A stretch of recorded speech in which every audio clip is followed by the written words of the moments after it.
Dopamine on demand. Social media has transformed our brain's reward center into a perpetual casino. Every time you swipe down to refresh your feed, your brain releases a small burst of dopamine, the same neurotransmitter associated with the most potent addictions known to humanity. This mechanism, known as variable reinforcement, was exhaustively studied by B.F. Skinner in the 1950s when he demonstrated that pigeons pecked a lever more frequently when the rewards were unpredictable than when they were constant. Silicon Valley engineers did not discover this principle by accident.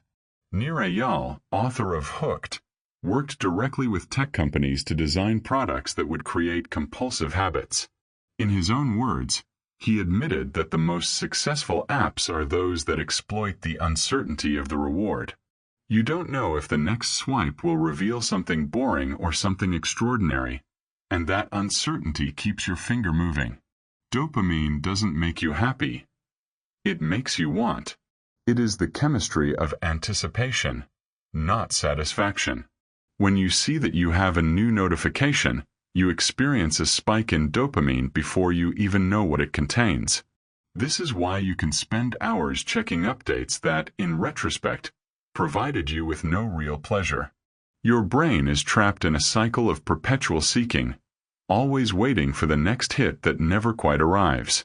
Neuroimaging studies have shown that the pattern of brain activation in someone compulsively checking Instagram is remarkably similar to that of a gambling addict pulling a slot machine lever. The prefrontal cortex, responsible for self-control, shows reduced activity, while the nucleus accumbens, the primitive reward center, lights up like a Christmas tree. This is not a metaphorical exaggeration. It is documented neurology.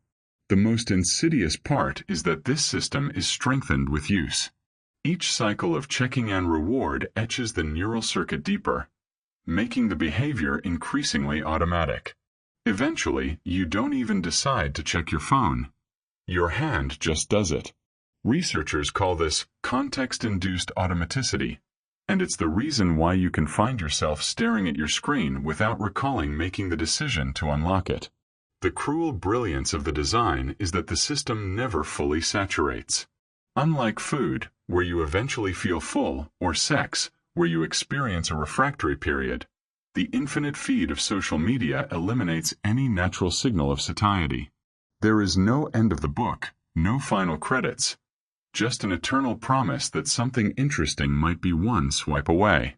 Sean Parker, co-founder of Facebook, publicly confessed that they knew exactly what they were doing. God only knows what it's doing to our children's brains. This admission came years after millions of people had already developed compulsive usage patterns. It was not an unfortunate side effect. It was the central design goal from the beginning. The distorted mirror. Every photograph you see on social media has been curated, filtered, and selected from dozens or hundreds of discarded options. What you perceive as others' daily lives is, in reality, a carefully edited highlight reel of their best moments. This constant exposure to idealized versions of reality creates what psychologists call upward social comparison, a process where you systematically compare yourself to people who appear superior to you across multiple dimensions. The phenomenon is not new.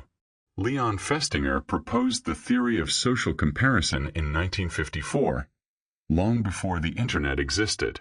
But social media has amplified this process to historically unprecedented levels. Where you once might have compared yourself to a few dozen people in your immediate environment, you now compare yourself to thousands or millions.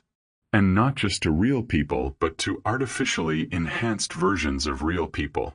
A University of Pennsylvania study tracked college students who reduced their social media use to 30 minutes per day for 3 weeks.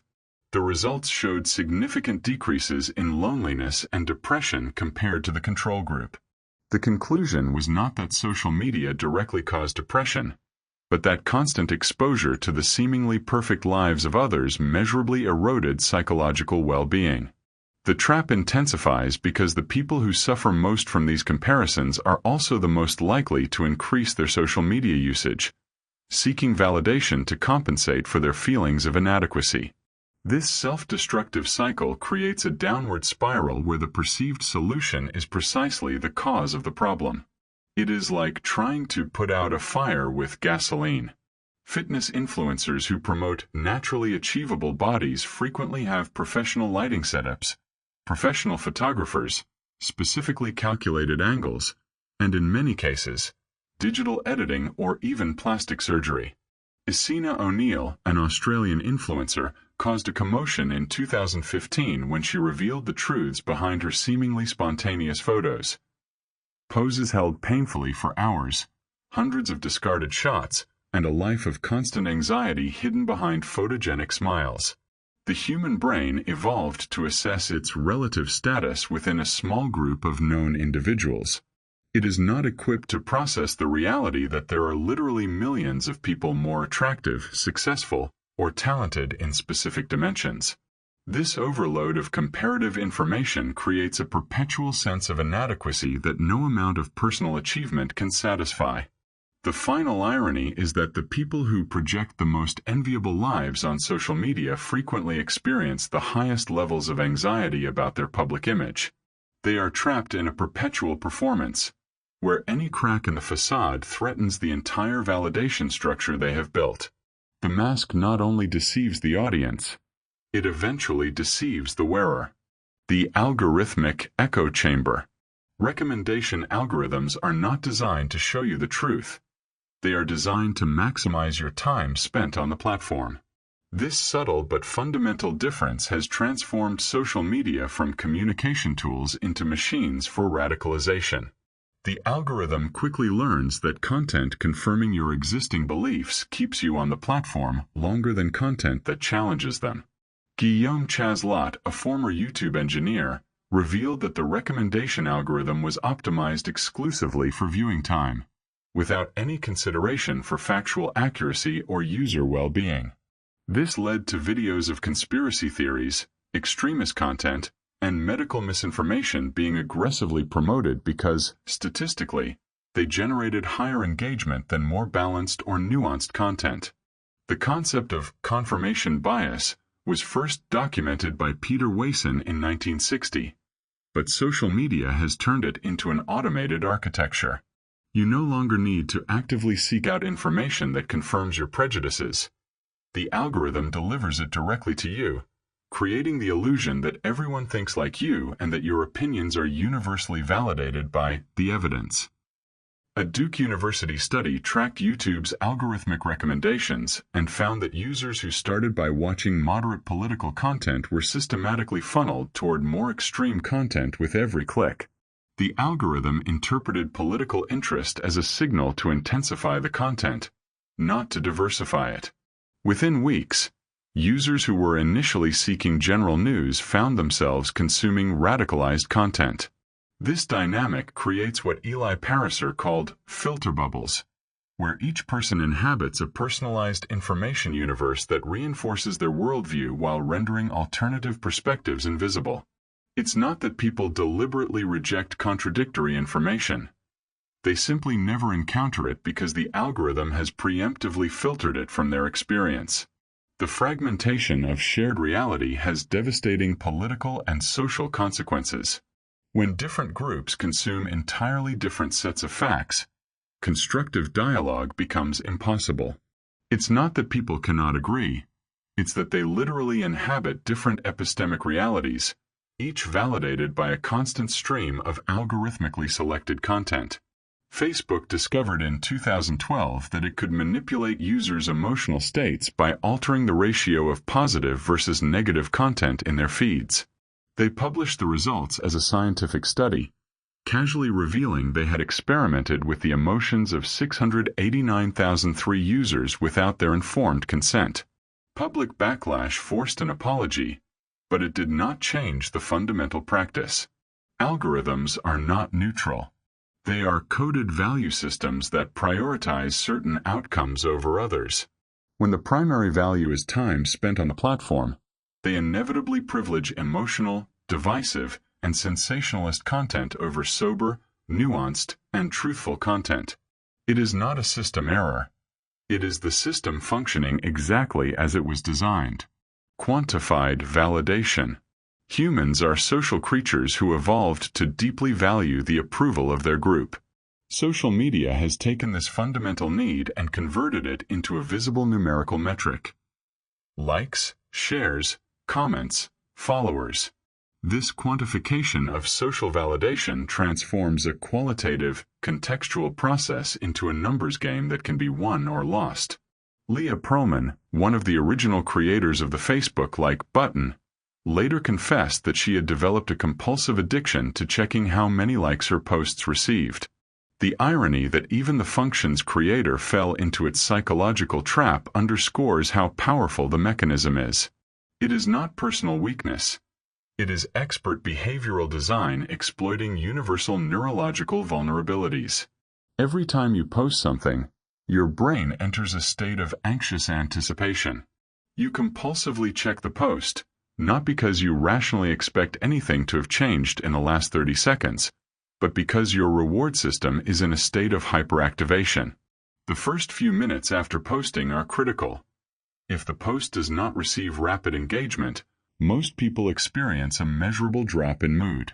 Adolescents are particularly vulnerable to this dynamic because their brains are still developing systems for emotional self-regulation. A longitudinal study by the University of Pittsburgh found that adolescents who spent more than 2 hours daily on social media were twice as likely to report high levels of psychological distress.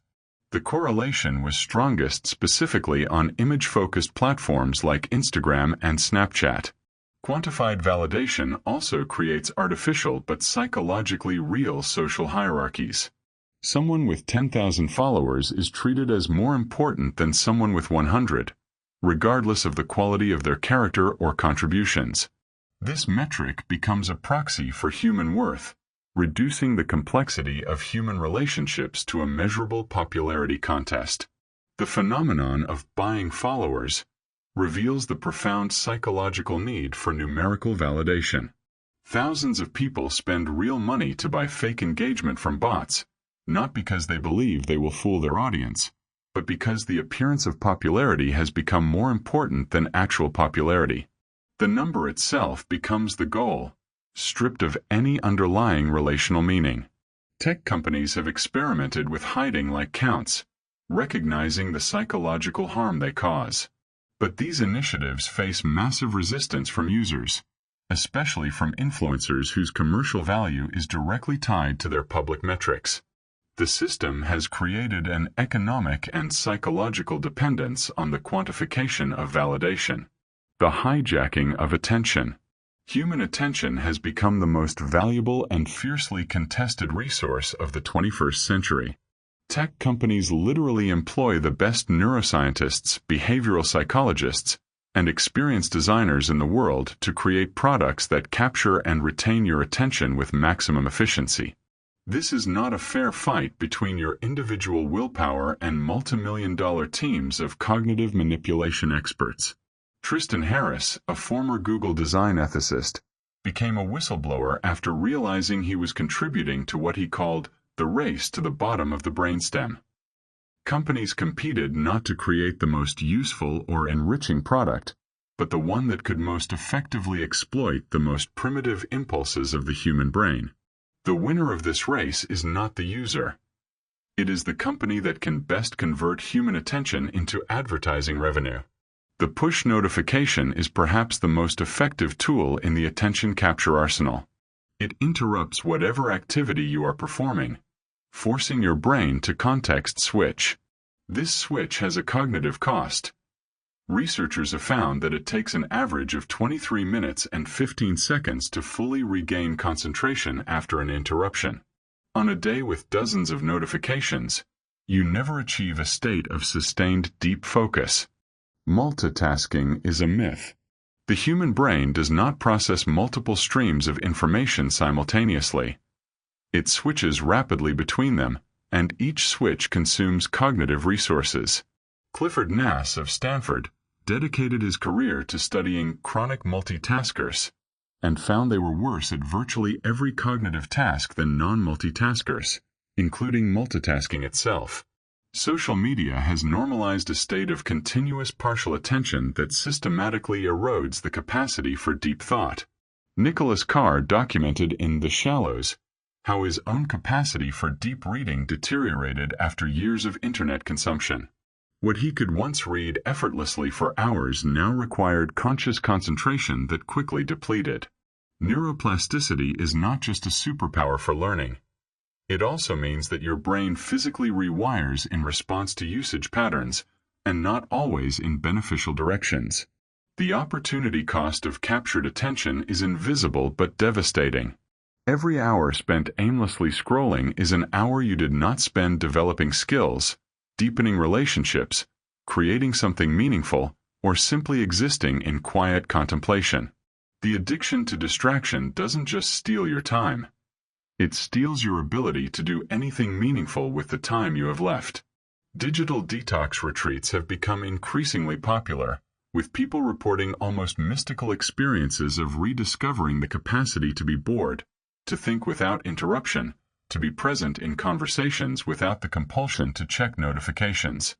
The fact that disconnecting from technology feels like a transformative experience reveals how far we have fallen from the normal human baseline.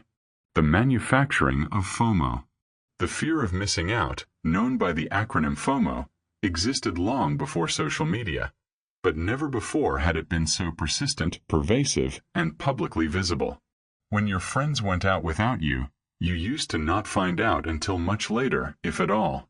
Now you see the photos in real time, tagged, geotagged, publicly documenting your exclusion. Patrick McGinnis coined the term FOMO in 2004 while he was a student at Harvard Business School. But it wasn't until the explosion of social media that the phenomenon reached epidemic proportions. A 2013 study found that 56% of social media users experienced FOMO, with even higher rates among adolescents and young adults. It is not an individual neurosis. It is a predictable response to an unprecedented information environment. Social media creates the illusion of social omniscience. You can see what dozens or hundreds of people are doing at any given moment, and statistically, someone is always doing something more interesting than you are. This constant exposure to alternative activities erodes your ability to be satisfied with your own choices, no matter how objectively good they are. The psychologist Barry Schwartz called this the paradox of choice. Contrary to intuition, more options do not lead to greater satisfaction. They lead to greater anxiety about having made the wrong decision.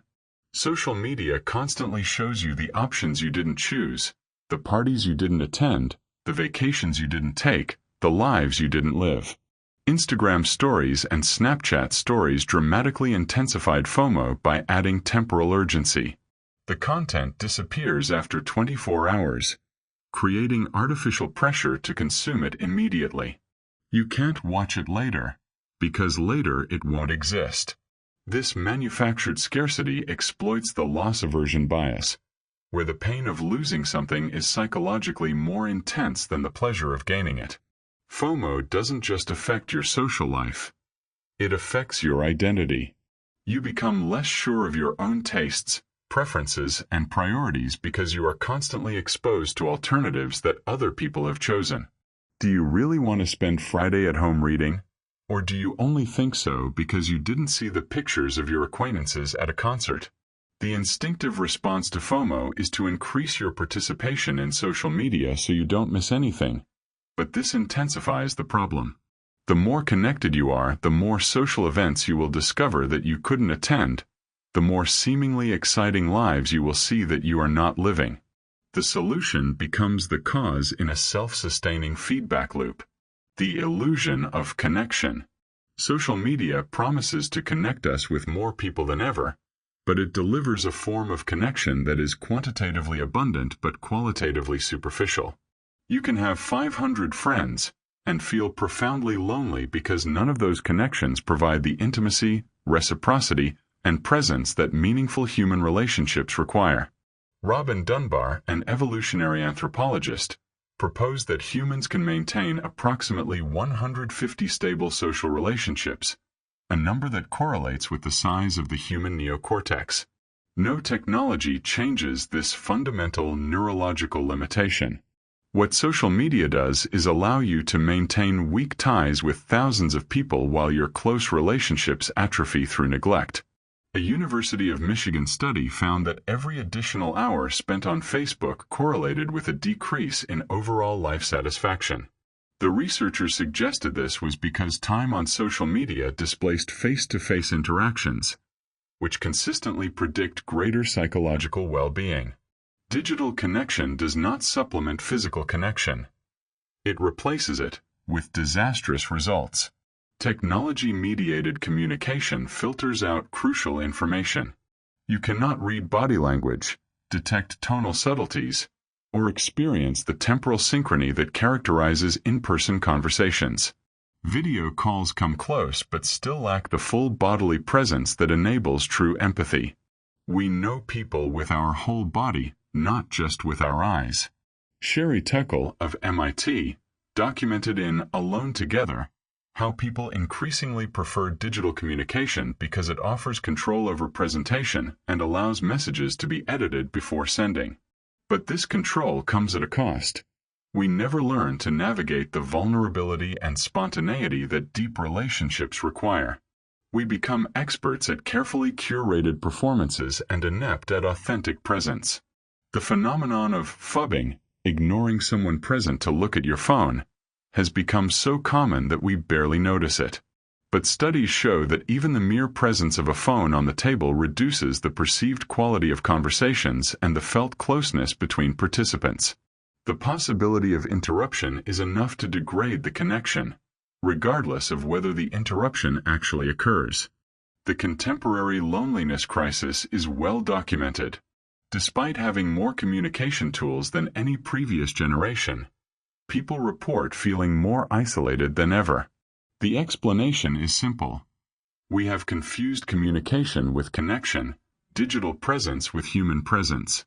We can message someone every day without truly knowing them at all. The court of public opinion. Social media has democratized the capacity to ruin lives. Anyone with a phone can capture an out-of-context moment, post it, and trigger a digital mob that will destroy a reputation in hours. John Ronson documented this phenomenon in So You've Been Publicly Shamed, following the lives of ordinary people who became targets of mass harassment campaigns for minor transgressions or misunderstandings. Justine Sacco is perhaps the most notorious case. She posted an ill-advised tweet before boarding an 11-hour flight to Africa. When she landed, she was the #1 trending topic on Twitter worldwide, had lost her job, and was receiving death threats. Her crime? A clumsy joke about privilege and AIDS that was interpreted as racist. The response? Complete professional and psychological ruin.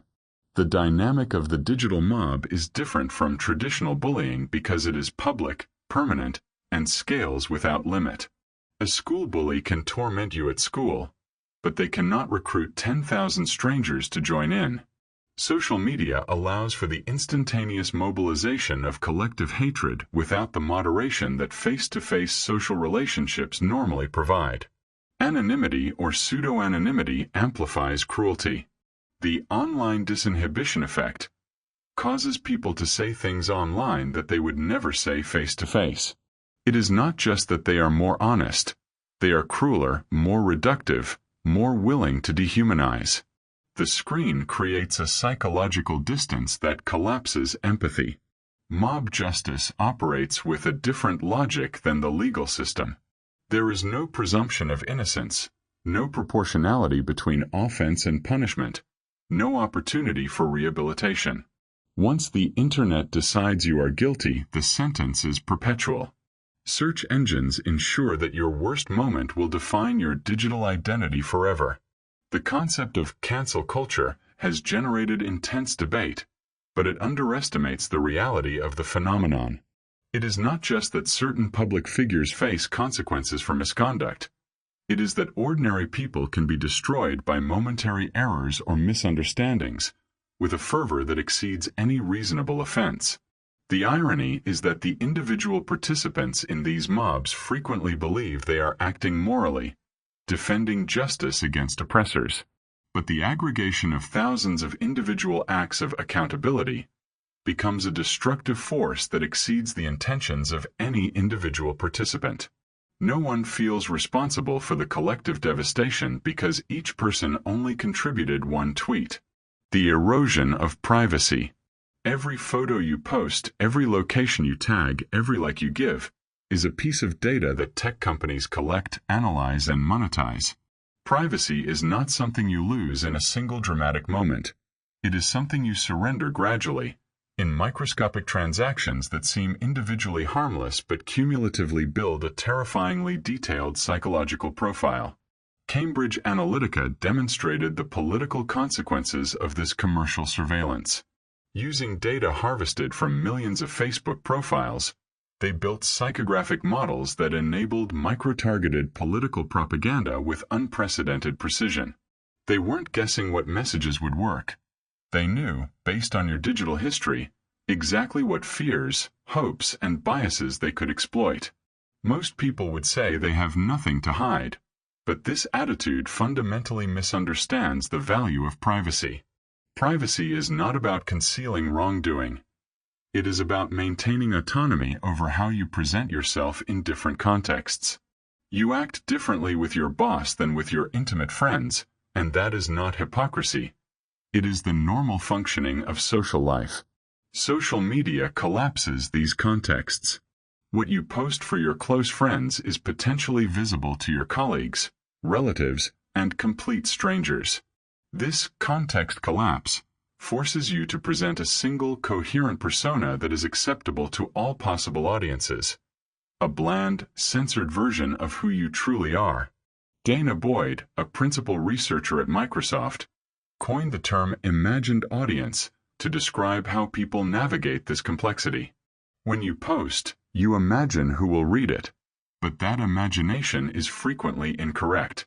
Your primary school teacher, your future employer, the university recruiter, all have access to content you created imagining a completely different audience.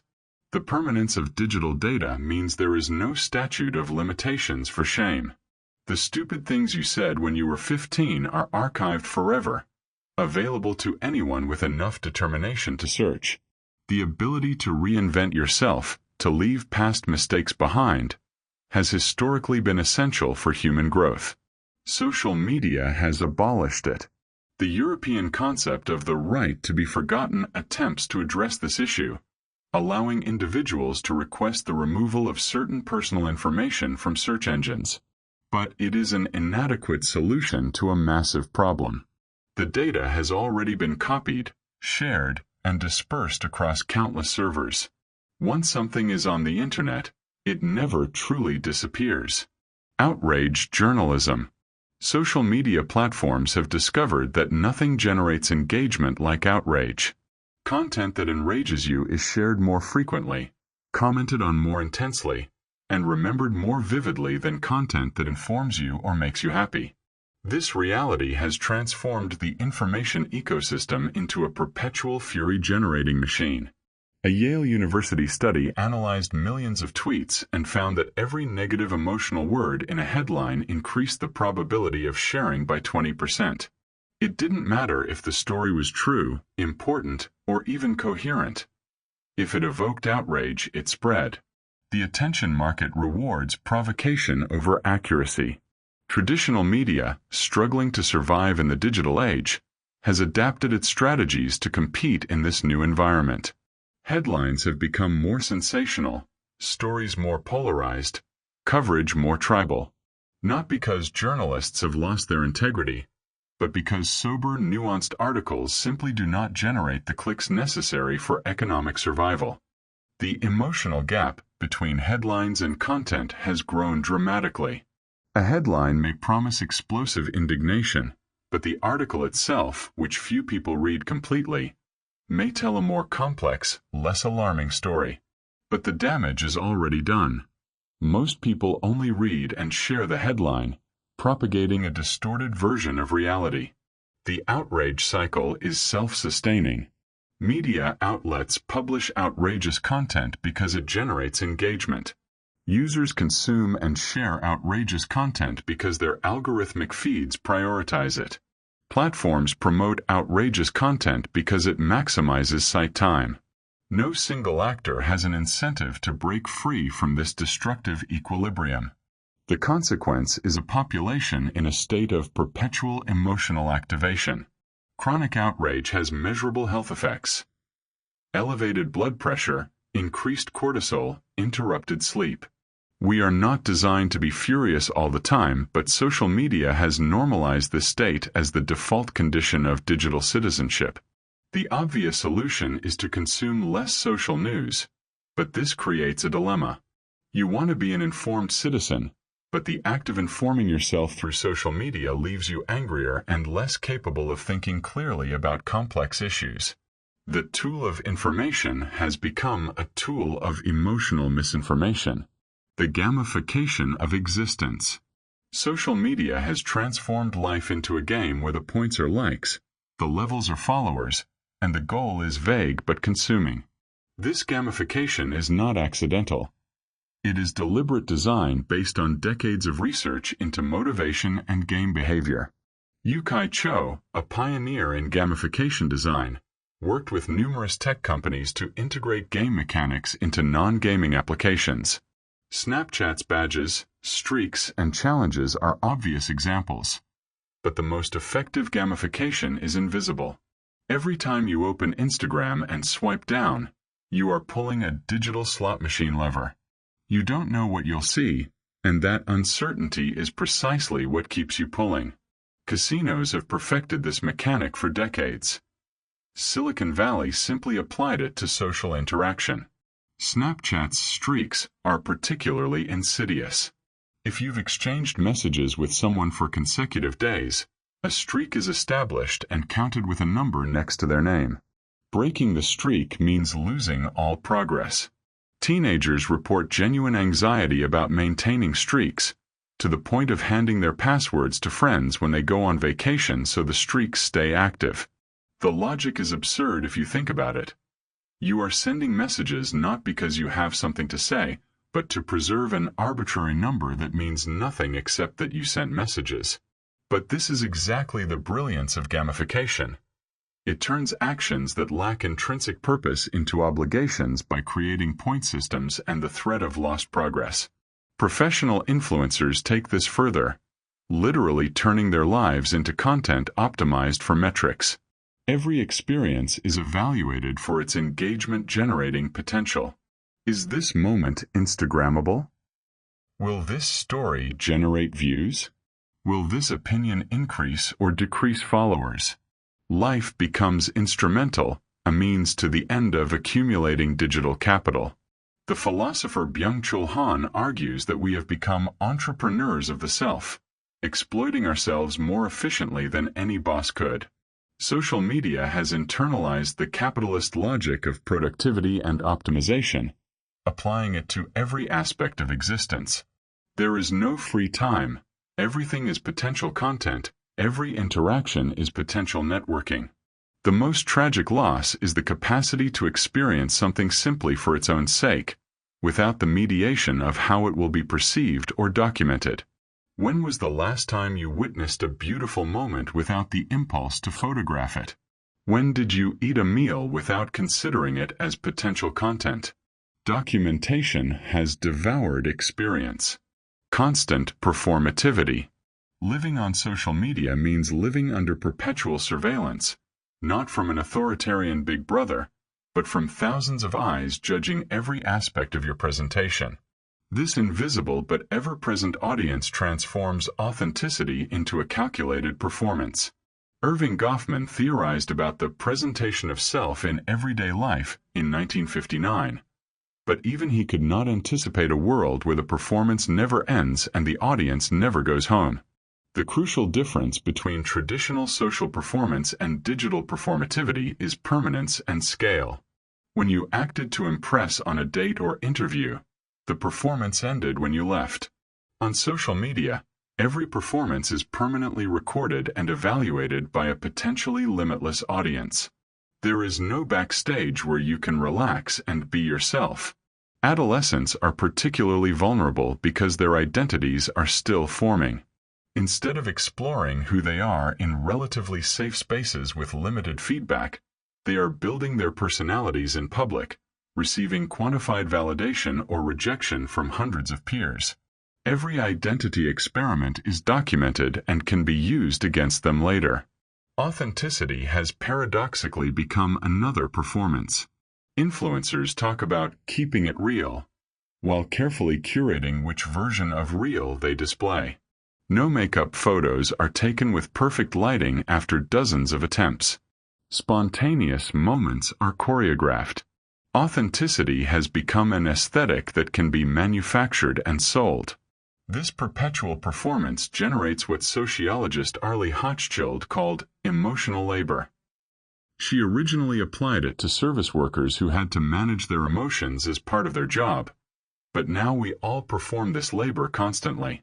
Every post requires emotional calibration. Do I look too happy and arrogant? Too sad and needy? Vulnerable enough but not weak? The resulting exhaustion is real and measurable.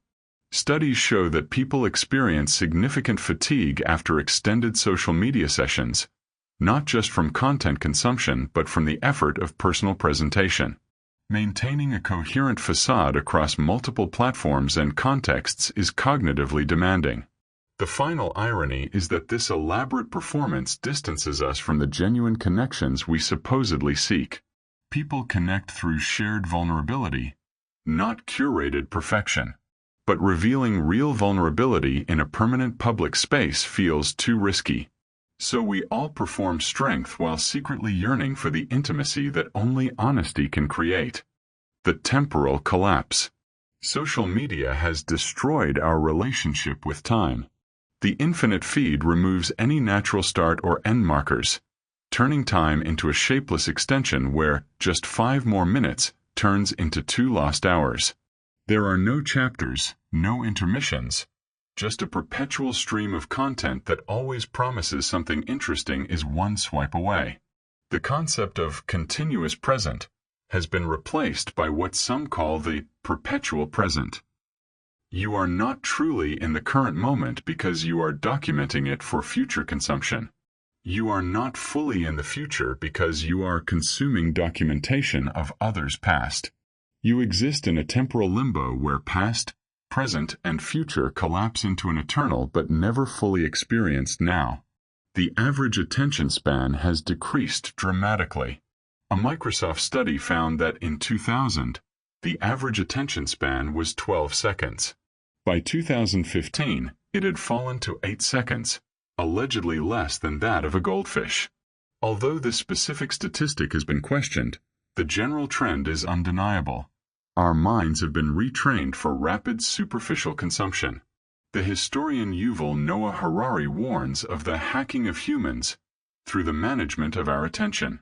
If someone controls your attention, they effectively control your experience of life.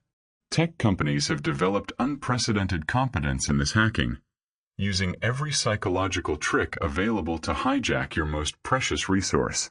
The experience of boredom, historically essential for creativity and reflection, has become almost impossible. In any moment of inactivity, your hand automatically reaches for your phone. Waiting lines, public transport commutes, even moments between conversations, are immediately filled with digital stimulation. We are never with our thoughts because we never allow the silence necessary for them to emerge. Blaise Pascal wrote in the 17th century that all of humanity's problems stem from man's inability to sit quietly in a room alone. He was right then, but at least it required effort to escape boredom. Now the escape is literally in your pocket, instantly available, infinitely varied, algorithmically optimized for your specific psychological profile. The loss of deep temporal experience has existential consequences. When you look back at a day, a week, or a month spent on social media, you often don't remember anything specific. Time simply vanished, consumed by content that was stimulating enough to grab your attention but not meaningful enough to form lasting memories. The death of context. Social media presents information without context, turning every event into a headline disconnected from the history, circumstances, and complexities surrounding it. A 15-second video shows a confrontation, but you don't see the 10 minutes leading up to it. A quote is torn from a 2-hour interview, stripped of the nuances that surrounded it. This lack of context is not a bug. It is a feature. Decontextualized content is easier to consume quickly, generates stronger emotions, and is easier to interpret in a way that confirms existing biases. Complexity slows down engagement. Simplicity speeds it up. The algorithm favors speed over comprehension. The journalist Thomas Frank has argued that the loss of historical context has allowed the same political and economic mistakes to be repeated generation after generation. When every crisis is presented as unprecedented, we never learn from past errors because we don't even know they occurred. Social media accelerates this collective amnesia by prioritizing the new over the true. Complex discussions about politics, science, or ethics are compressed into 280-character statements that eliminate all nuance. Disagreements become binary. You either completely agree or you are the enemy. The gray area where most truth resides disappears, replaced by absolute certainties expressed with absolute confidence. The philosopher Marshall McLuhan predicted that the medium is the message. The structure of how we receive information shapes what information we consider true or important. Social media privileges the emotional over the factual, the simple over the complex, the new over the important. It doesn't just communicate information. It restructures how we think about information itself. The loss of context also destroys empathy. When you see someone do something reprehensible in a viral video, you don't know their history, their circumstances, the pressures they were facing.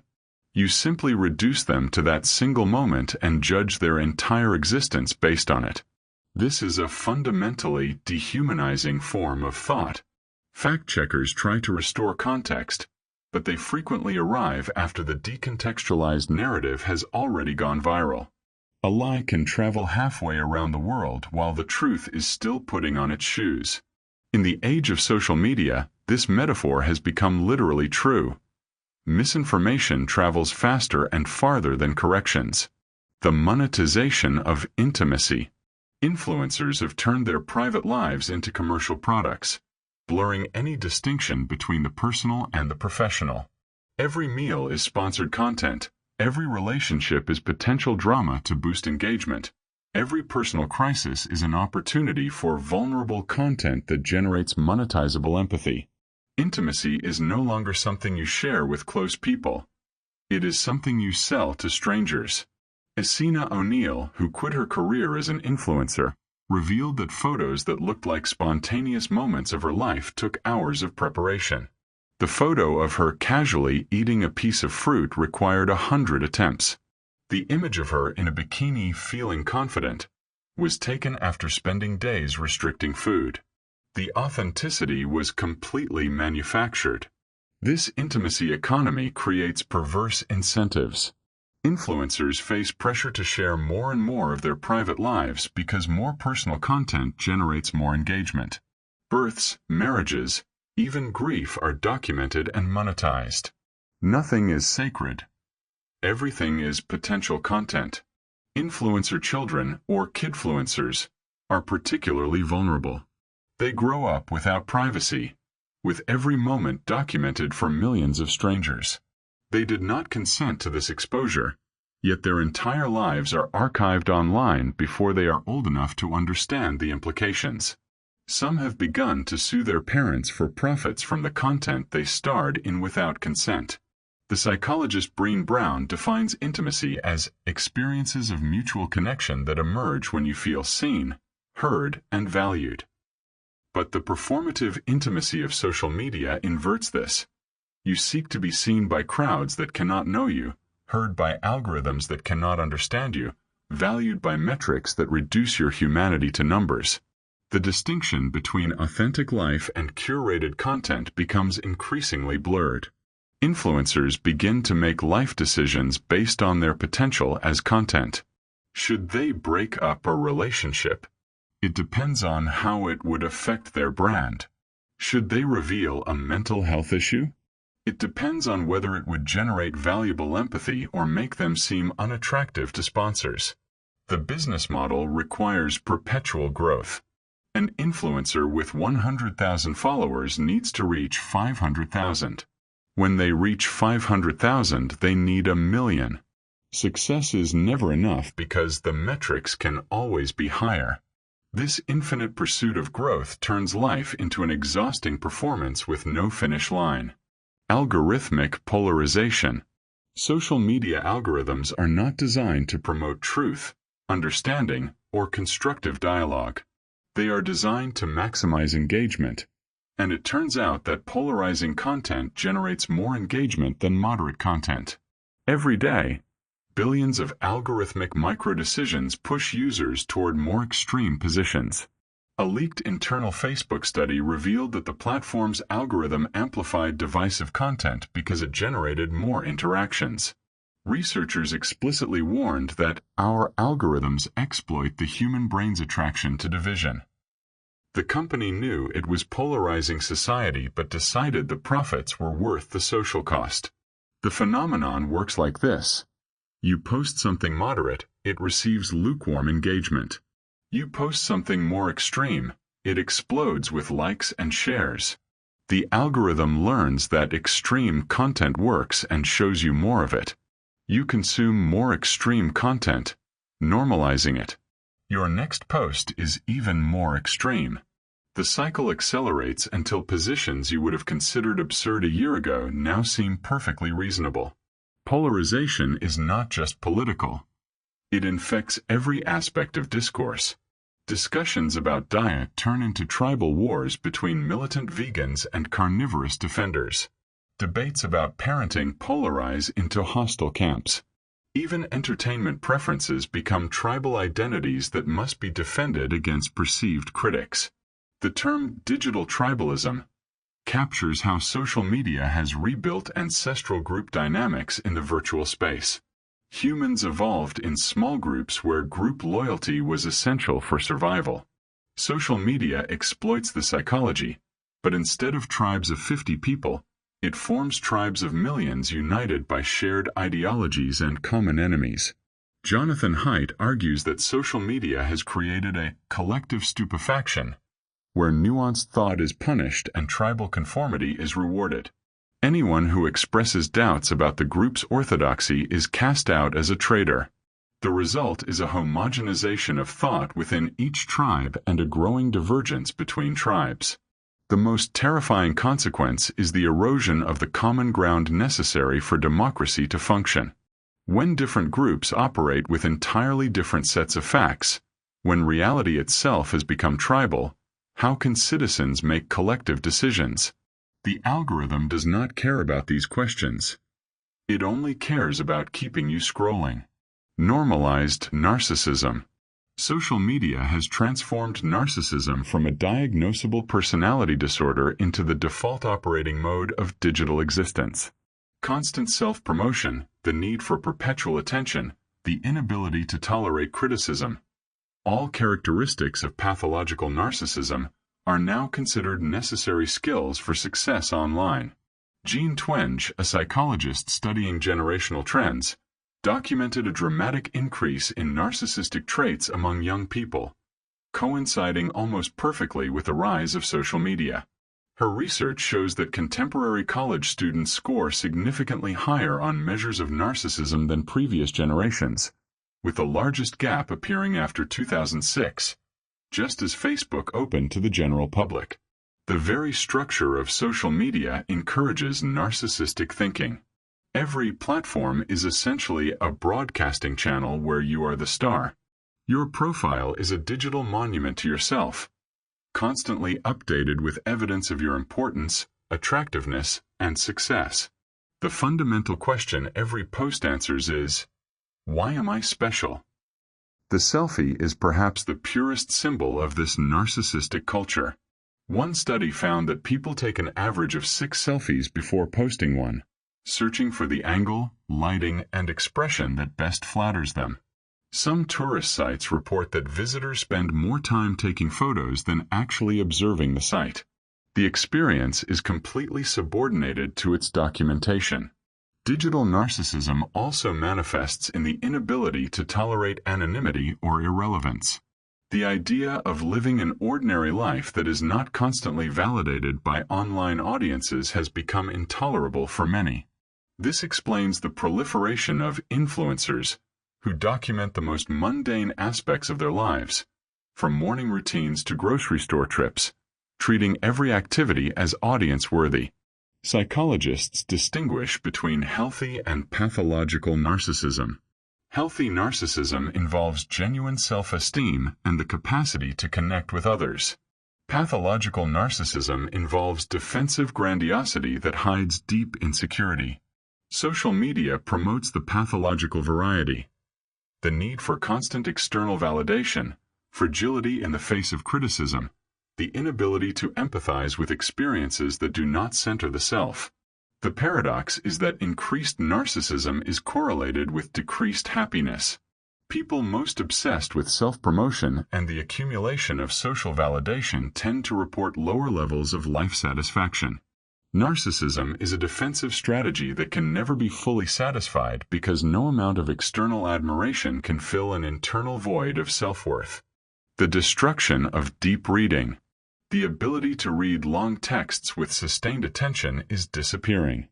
Nicholas Carr documented his own loss of this ability in The Shallows, describing how years of internet consumption had rewired his brain so that reading books now required conscious effort that quickly depleted. What was once his natural state was now cognitive labor. Eye tracking studies show that online readers typically do not read in the traditional sense.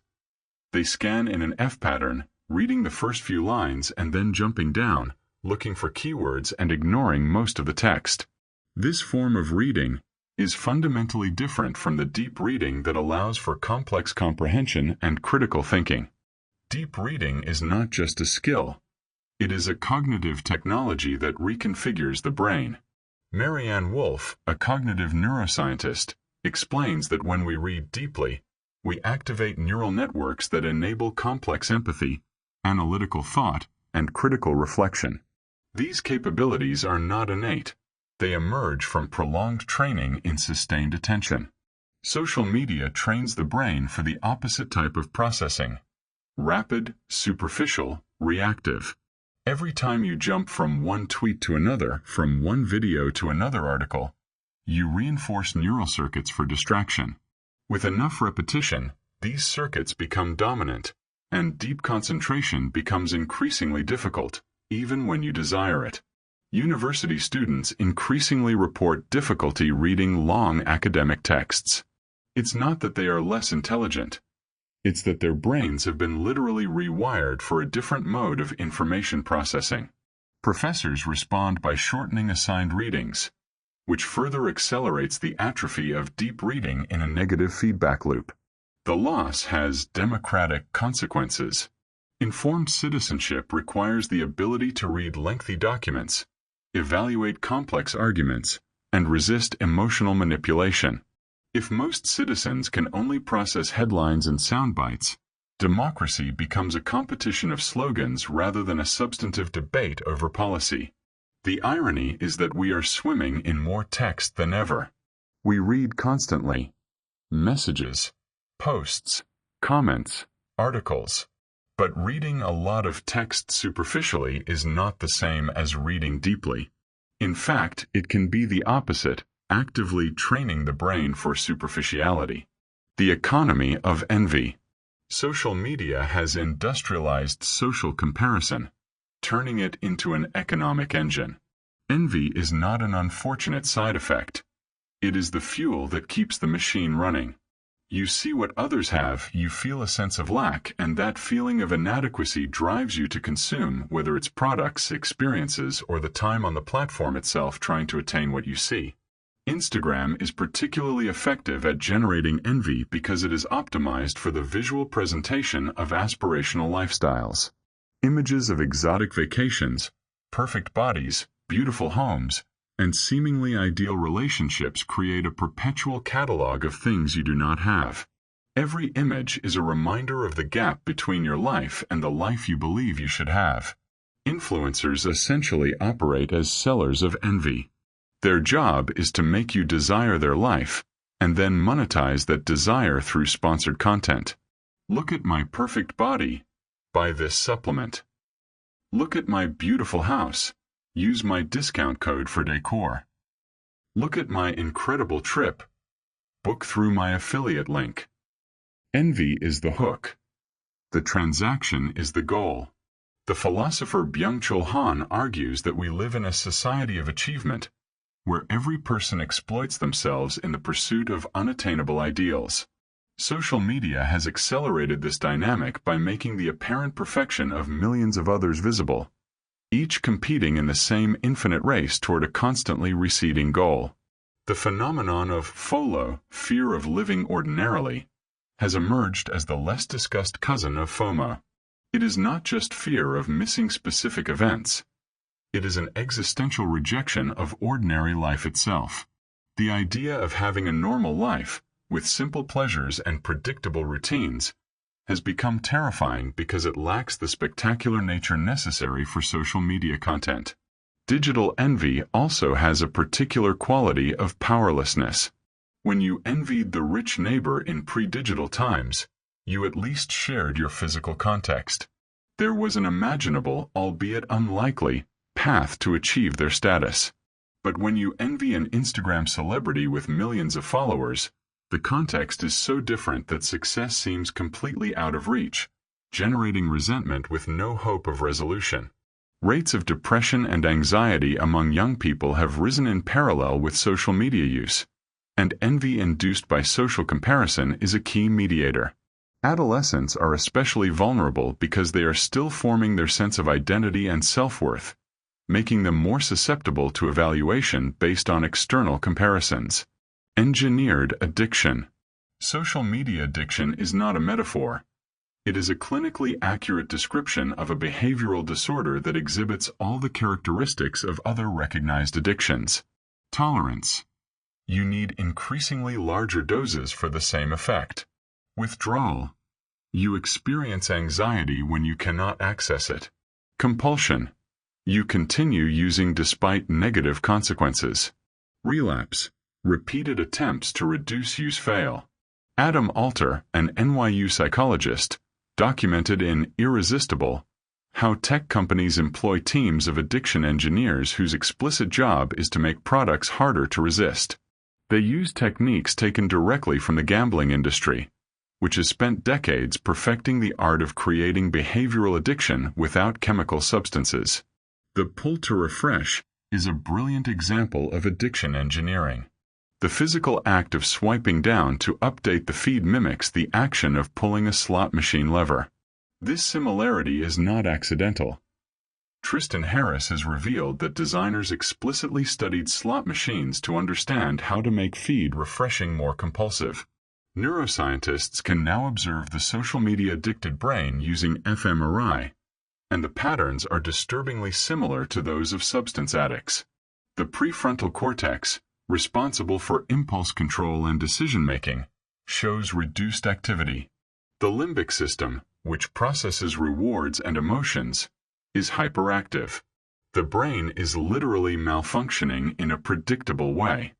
Denial is also characteristically similar to other addictions. When asked, most social media users insist they could quit at any time, that they are in total control. But studies show that 73% of people experience significant anxiety when separated from their phones for just a few minutes. The gap between belief and reality is the signature of addiction.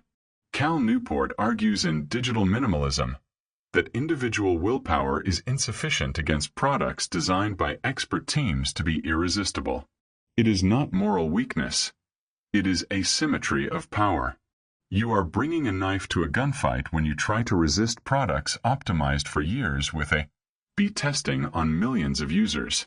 Treatment for addiction typically requires complete abstinence or severely restricted use under controlled circumstances. But social media has so permeated social and professional life that complete abstinence is socially costly. You are addicted to something that society treats as normal participation, making the recognition and treatment of the problem extraordinarily difficult. The death of mystery. Before social media, people were partially unknown. You learned about someone gradually through conversation, observation, and shared time.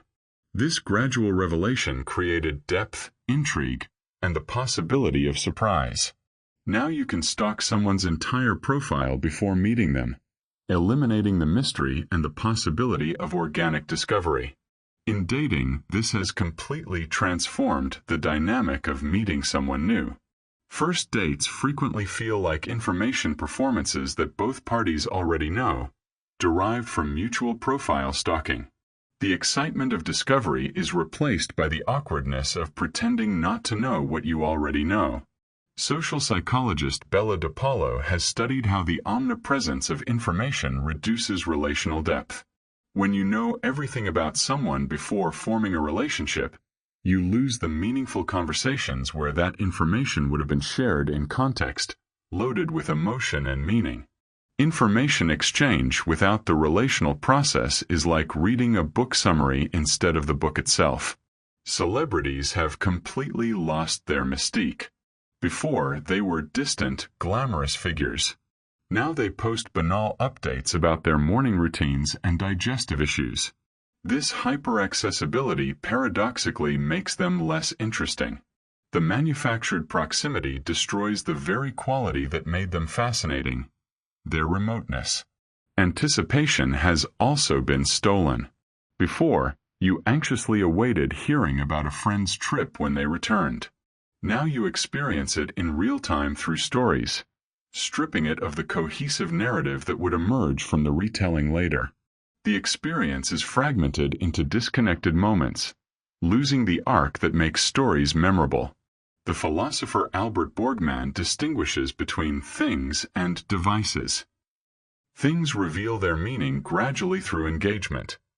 Devices deliver instantaneous results without depth. Social media has turned people from things into devices, interfaces that deliver predictable information without the richness of full bodily engagement. The loss of mystery also affects self-perception. When every aspect of your life is publicly documented, you lose the ability to reinvent yourself, to maintain different versions of yourself in different contexts. The digital archive becomes an identity prison, fixing you forever in who you were instead of who you might become. The court without appeal. The internet never forgets, and the digital court of public opinion never forgives. Mistakes you would have left behind in pre-digital life are now permanently archived, searchable, and available for anyone who wants to use them against you.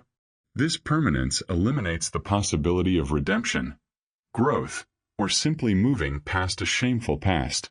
James Gunn, director of Guardians of the Galaxy, was fired by Disney after offensive tweets from a decade earlier were resurfaced and circulated. The tweets were indefensible, but he had written them before his current career, and he had grown significantly as a person in the interim. It didn't matter. The internet does not recognize growth, only the permanent record. This reality creates a chilling effect on expression. When anything you say can be dug up and used against you decades later, in a context you cannot anticipate, the rational response is to say nothing controversial. But controversial is defined by standards that are constantly changing, making it impossible to know what is safe to express. Adolescents are particularly vulnerable because their formative years are now completely documented. The stupid things everyone said and did during adolescence, which historically faded into blurry memory, are now preserved in high definition. University applications and potential employers can access your complete record of bad teenage decisions. The legal concept of the right to be forgotten, recognized in some European jurisdictions, attempts to address this by allowing people to request the removal of certain personal information from searches. But it is an inadequate measure. The data has already been copied, archived, and dispersed across countless servers. Perfect erasure is technically impossible. The presumption of innocence, fundamental to legal justice, does not exist on social media. An accusation is enough to ruin a reputation. It does not matter if it is later proven false. The damage is already done. No smoke without fire becomes the standard of evidence, and rehabilitation is nearly impossible. The absence of social forgiveness has civilizational consequences. Human societies have historically recognized that people change, that mistakes are opportunities for learning, that redemption is possible. But social media has created an environment where one error can permanently define you, eliminating the incentive to grow or change. If there is no way back, why try? Perpetual overstimulation. The human brain evolved in environments of relative stimulus scarcity. Our ancestors could spend days without significant novelty, allowing for periods of contemplation, processing, and cognitive rest. Social media delivers more novelty, more bright colors, more faces, more information in 1 hour than your ancestors experienced in months. This chronic overstimulation has measurable effects on the brain. Cortisol levels, the stress hormone, remain elevated during prolonged periods of social media use. The sympathetic nervous system, responsible for fight or flight responses, is constantly activated. Your body exists in a state of perpetual mild alert, as if you were constantly in danger. Sleep quality deteriorates because the overstimulated brain cannot easily shut down. Studies show that social media use before sleep is correlated with insomnia, fragmented sleep, and reduced sleep quality. The blue light from screens is part of the problem, but the cognitive stimulation is equally significant. The phenomenon of doom scrolling has become common, compulsively consuming negative news until feeling overwhelmed and powerless. Your brain is being bombarded with global crises, injustices, disasters, all simultaneously, creating a sense of perpetual emergency without the possibility of meaningful action. You experience the stress of thousands of problems without the power to solve any of them. Clinical anxiety has dramatically increased, especially among adolescents and young adults, in parallel with the rise of social media use. Although correlation does not prove causation, the mechanisms are biologically plausible. Chronic exposure to social threats, constant comparison, sleep disruption, and sustained activation of the stress system are all known factors in the development of anxiety disorders. The concept of digital hygiene has emerged as an analogy to physical hygiene. Just as you need periods of rest from physical exercise for your muscles to recover, you need periods of rest from digital stimulation for your brain to recover. But while most people understand the need for physical rest, cognitive rest is often viewed as laziness or problematic disconnection. Silence and meditation retreats report increasingly long waiting lists, with participants describing the experience of quietness as profoundly healing but also initially terrifying. The idea of being alone with your thoughts, without digital distraction, has become almost inconceivable for many. Silence feels like a void to be filled rather than a space to inhabit. The fragmentation of the self. Different social media platforms require different personas. Your professional LinkedIn self is different from your personal Facebook self, which is different from your aspirational Instagram self, which is different from your anonymous Reddit self.